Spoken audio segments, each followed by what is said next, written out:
हरिचंदनपुर ओष्टार शिशु मेला पीएम सरकारी उच्च माध्यमिक विद्यालय जिरांग ठारे ओष्टार 42तम शिशु मेला महासमारोह पालित होईछि।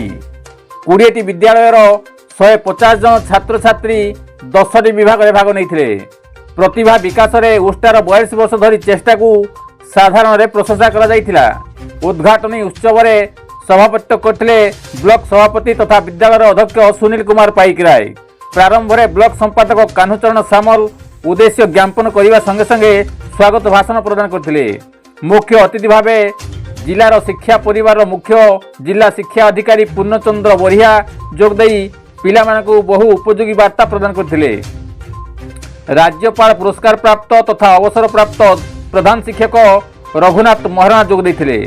सम्मानित अतिथि भावे अतिरिक्त जिला शिक्षा अधिकारी सत्यनारायण महांत, हरिचंदनपुर गोष्ठी शिक्षा अधिकारी चिन्मय कुमार राउत, राज्य ओष्टा कार्यकारी सभ्य ज्ञानेन्द्र देव, जिला कार्यकारी सभापति सुधाकर फंडा, घटगां ब्लॉक संपादक संतोष कुमार शतपथी, प्राक्तन ब्लॉक संपादक रविनारायण साहू, प्राक्तन ब्लॉक सभापति दुशासन महंत, जिरांग उच्च विद्यालय प्राक्तन प्रधान शिक्षक प्रसन्न महंत प्रमुख जोगदेई निजर वक्तव्य रखिथिले।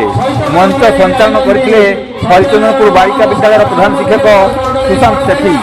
पुरस्कार वितरण उत्सव में मुख्य अतिथि हरिचंदनपुर महाविद्यालय अवसर प्राप्त अध्यापक सहदेव साहू, मुख्य वक्ता जिला ओष्टार उपसभापति मनोज पंडा, सम्मानित अतिथि भावे अतिथि अध्यापक प्रियंका नायक, शशिमिता स्वाई, कार्तिक कारुआ, दिलीप महंत, शिवानंद साहू, सुकेशिनी बेहेरा, लंबोदर महातो एवं उत्पल लक्ष्मी दास जोगदेइथिले।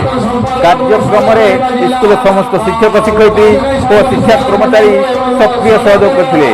रविंद्र राउत रिपोर्ट।